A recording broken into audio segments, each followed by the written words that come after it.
O Carnaval é a festa popular mais celebrada no Brasil e que, ao longo do tempo, tornou-se elemento da cultura nacional. Porém, o Carnaval não é uma invenção brasileira nem tampouco realizado apenas neste país. A história do Carnaval remonta à antiguidade, tanto na Mesopotâmia quanto na Grécia e em Roma. A palavra Carnaval é originária do latim carnis levale, cujo significado é retirar a carne. O significado está relacionado com o jejum que deveria ser realizado durante a Quaresma e também com o controle dos prazeres mundanos. Isso demonstra uma tentativa da Igreja Católica de enquadrar uma festa pagã. Na antiga Babilônia, duas festas possivelmente originaram o que conhecemos como Carnaval. As saceias eram uma festa em que um prisioneiro assumia durante alguns dias a figura do rei, vestindo-se como ele, alimentando-se da mesma forma e dormindo com suas esposas. Ao final, o prisioneiro era chicoteado e depois enforcado ou empalado. O outro rito era realizado pelo rei nos dias que antecediam o equinócio da primavera, período de comemoração do Ano Novo na região. O ritual ocorria no templo de Marduk, um dos primeiros deuses mesopotâmicos, onde o rei perdia seus emblemas de poder e era surrado na frente da estátua de Marduk. Essa humilhação servia para demonstrar a submissão do rei à divindade. Em seguida, ele novamente assumia o trono.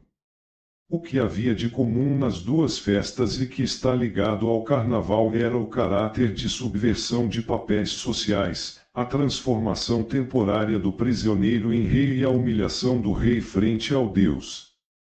Possivelmente a subversão de papéis sociais no carnaval, como os homens vestirem-se de mulheres e vice-versa, pode encontrar suas origens nessa tradição mesopotâmica.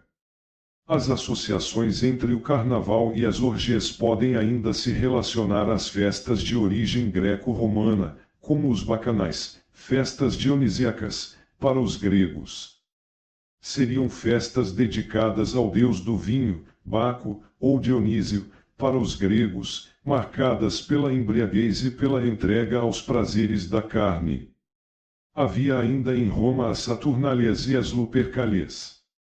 As primeiras ocorriam no solstício de inverno, em dezembro, e as segundas, em fevereiro, que seria o mês das divindades infernais, mas também das purificações. Tais festas duravam dias com comidas, bebidas e danças. Os papéis sociais também eram invertidos temporariamente, com os escravos colocando-se nos locais de seus senhores, e estes colocando-se no papel de escravos. Mas tais festas eram pagãs. Com o fortalecimento de seu poder, a Igreja não via com bons olhos as festas.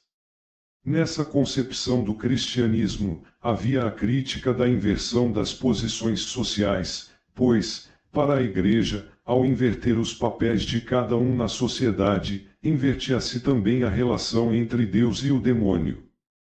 Ilustração medieval simbolizando um carnaval do período. A Igreja Católica buscou então enquadrar tais comemorações. A partir do século VIII, com a criação da Quaresma, tais festas passaram a ser realizadas nos dias anteriores ao período religioso. A Igreja pretendia, dessa forma, manter uma data para as pessoas cometerem seus excessos, antes do período da severidade religiosa.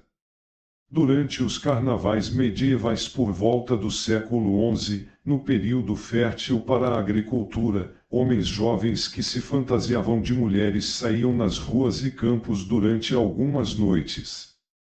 Diziam-se habitantes da fronteira do mundo dos vivos e dos mortos e invadiam os domicílios, com a aceitação dos que lá habitavam, fartando-se com comidas e bebidas, e também com os beijos das jovens das casas.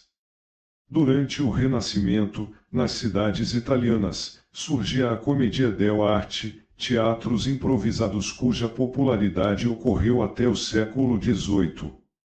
Em Florença, canções foram criadas para acompanhar os desfiles, que contavam ainda com carros decorados, os Triumphi. Em Roma e Veneza, os participantes usavam a balta, uma capa com capuz negro que encobria ombros e cabeça, além de chapéus de 3 pontas e uma máscara branca. A história do carnaval no Brasil iniciou-se no período colonial. Uma das primeiras manifestações carnavalescas foi o intrudo, uma festa de origem portuguesa que na colônia era praticada pelos escravos. Depois surgiram os cordões e ranchos, as festas de salão, os cursos e as escolas de samba. Afoxés, frevos e maracatus também passaram a fazer parte da tradição cultural carnavalesca brasileira. Marchinhas, sambas e outros gêneros musicais também foram incorporados à maior manifestação cultural do Brasil. Se gostou desse vídeo, deixe o seu like e se inscreva no nosso canal. Somos sempre gratos.